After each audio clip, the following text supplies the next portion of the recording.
ஆரியர் படையெடுப்பு, ஆரியர் வருகைன்னு ஒரு வார்த்தை இருந்தது. அதையே அழிச்சிடணுங்கிறாங்க. அப்படி ஒரு வார்த்தையே இருக்கக்கூடாது, நடக்கவே இல்லை அப்படி. அப்போ ஹிஸ்ட்ரி என்ன வருது? ஆரியவர்த்தம்ங்கிற சொல் என்ன ஆகுது? அது என்ன மாதிரியா அந்த வரலாறை நம்ம நிறைவு பண்ண முடியும்? இப்போ யாரையும் பிரிக்கலை, மொத்தமாக யாரையும் வெளியே அனுப்ப முடியாது. யாரோ வந்தவங்க வெளியே போங்கலாம் யாரும் சொல்ல போகிறது இல்லை. வரலாறு நடந்து சார், இங்கே இங்கிலீஷ்காரன் வந்தான், ஆட்சி நடத்தினா. எட்வர்ட் எலியட்ஸ் ரோடுன்னு ஒன்று இருந்தது. அவன் குதிரை மேலே ஏறி மன்ரோ செலவு வச்சுக்கிட்டான். செயின்ட் ஜார்ஜ் கோட்டையை அவன் வச்சு ஆட்சி பண்ணான். மாற்றி எழுதிட முடியுமா? நடந்து போச்சு. இங்கிலீஷ்காரன் வரவே இல்லை, இது நடக்கவே இல்லை, நம்ம நினச்சிட்டாப்புல முடியுமா? நடந்தது நடந்துருச்சு. அதை அப்படியே நம்ம பதிவு பண்ணிக்கிட்டு அடுத்த விஷயத்துக்கு போகணும். இந்த மாதிரி வரலாற்றை திருத்தி எழுத நினைக்கிறது, டோட்டலாக மாற்ற நினைக்கிறது, யார் மேலேயாவது பழிய போடுறது, இதெல்லாம் படித்தவன் செய்கிற காரியங்கள். கொஞ்சம் படித்தவங்க கொஞ்சம் வித்தியாசமாக சிந்திக்க பழகணும். நான் பெரியார் கட்சி இல்லை, ஆனால் பெரியார் ஏதோ சில நல்லது பண்ணியிருக்கிறார், சில வகையில் ஒரு விமர்சனத்துக்கு உரியவர், அது வேறு விஷயம். சார், அவர் மேலே ஒருத்தர் பழி சொல்கிறார் சார். ரீசெண்டாக ஒருத்தர் பழி சொன்னார். என்ன சொன்னார் தெரியுங்களா? 70 ஆண்டுகளாக தந்தை பெரியார் தான் திராவிட ஆரிய பகையை இங்கே மண்ணில் விதைத்து அதை ஒரு இன போராட்டமாக மாற்றிவிட்டார். இதை விட அண்ட புழுகு ஆகாச புழுகு வேற கிடையாது சார். நீங்கள் வரலாறு புத்தகத்தை படிக்கணும். பெரியார் அவராக சொல்லலை, அவருக்கு முன்னாடி மறைமலையடிகள் சொன்னார். அவருக்கு முன்னாடி மறைமலையடிகள் இந்த கருத்தோடு இருந்தார். ஏன், அவருக்கு முன்னாடி ராகுல் சங்கர்தேன் நம்ம வால்காவில் இருந்து கங்கை வரை எழுதினாரு, அதே அபிப்பிராயத்தில் இருந்தார் அவர். நீங்கள் யாரும் போய் படிக்கலை. அவர் எவ்வளோ பழமையானவர். அவர் சொல்கிறாரு. அவர் மட்டுமே இல்லைங்க, யூபி கோவர்த்தன பாண்டே குலவந்தின்னு 1893 உத்தரப்பிரதேசத்தில் வாழ்ந்த ஒரு உத்தமமான பிராமணர். அவர் என்ன சொல்கிறார், 1893 இது வெளியிலிருந்து வந்தவர்கள் அப்படின்னு அவர் எழுதுறாரு. ஏங்க, அவரே எழுதி வச்சிருக்கிறாரு. இங்கே யாரோ ஒருத்தர் சொல்கிறார் இது வேணும்னு இவர் 70 வருஷமாக நாட்டை எடுத்துட்டாரு அப்படின்னா. நீ படிக்கலை இல்லையா? படிச்சுட்டு வஞ்சனை பண்ணுற. நீ படிக்கலை இல்லைன்னா படிச்சுட்டு வஞ்சனை பண்ணாத. இதான் என்னுடைய வேண்டுதல். படிச்சியா? படித்தவன் சூது பண்ணினால் போவான் ஐயோ என்று போவான் பாரதி. நீ படிச்சிருந்தேன்னா பேச மாட்டேன். இப்படி இதை இவர் தான் ஆரம்பித்து வச்சாரு சொல்லாமா? அவர் பண்ணலை. பெரியாருக்கு முன்னாடி மறைமலையடிகள் இதை தொடங்கி வச்சாரு. அவருக்கு முன்னாடி ராகுல் சங்கர்தேன் எழுதி வச்சிருக்கிறாரு. அவருக்கு முன்னாடி அந்த உத்தரப்பிரதேஷ் கோவர்த்தன பாண்டே எழுதி வச்சிருக்கிறாரு. காலங்காலமாக எழுதியிருக்கிறான். எழுதி வச்ச கருத்தை பெரியார் பேச ஆரம்பிச்சாரு. அதுக்காக அந்த பழி தூக்கி அவன் மேலே போடுறதா? நமக்கு ஒரு நியாயம் வேணும், மனசாட்சி வேணும். நம்ம எவ்வளவோ பெரிய பதவியில் இருக்கிறோங்கிறதுக்காக இஷ்டத்துக்கு போய் சொல்றதா? பெரிய பதவியில் இருக்கிறோம், நம்மளை யாருமே கேட்க முடியாது அப்படிங்கிறதுக்காக வாய் நிறைய பொய் பேசிக்கிட்டே போறதா?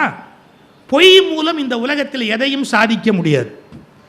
உண்மைகள் மூலமாகவே போராட முடியாத போது பொய்களை வைத்துக்கொண்டு எப்படி ஒருவர் தன்னை நிலைநாட்டிக் கொள்ள முடியும்?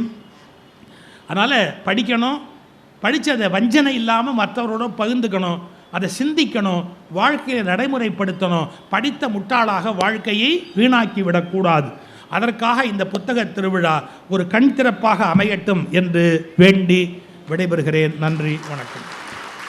மக்களே, நம்ம எல்லாரும் கேட்குற ஒரு கொஸ்டின், லேடிஸ்க்கு ஒன்று தான் ஹாரம் மேட்சிங் நெக்லஸ் கொடுப்பீங்களா, நெக்லஸ் மேட்சிங் ஜிம்கா கொடுப்பீங்களா, ஏன் ஜென்ஸுக்கு எதுவும் இல்லையா அப்படி கேட்குற மக்களுக்கு எஸ், இதோ உங்களுக்கான விடை. என்ன பார்த்தீங்கன்னா, ஒரு duo collections chain matching of bracelet இல்லை பிரேஸ்லெட் மேட்சிங் செயின் கூட சொல்லலாம். எவ்வளோ அழகான டிசைன் பண்ணிருக்குன்னு பார்த்து. இது ஒரு கிளாசிக் செயின் மக்களே, பியூட்டிஃபுல்லா ஒரு ஓம் சிம்பிள் போட்டு ஒரு சூலம் சிம்பிள் போட்டு கியூட்டா பிளாக் எனாமல் வச்சு அழகான ருத்ராட்ச கோட்டை போட்டு ஒரு சாலிடான மென் செயின் பண்ணிருக்கு மக்களே. எவ்வளவு அழகா இருக்கு பாருங்க.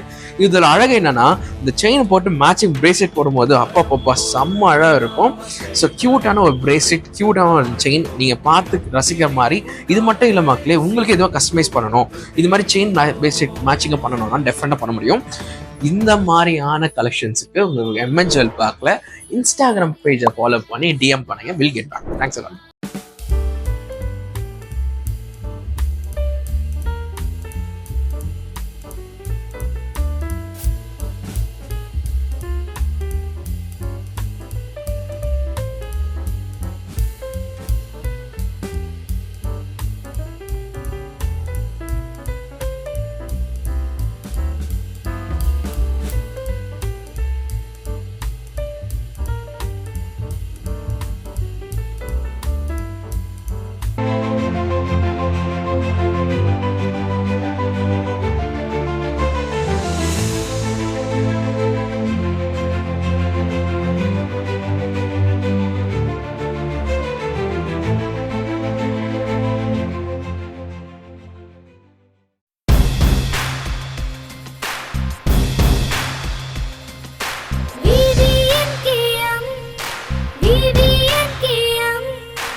VVNKM Senior Secondary School, Sainathapuram, Vellore.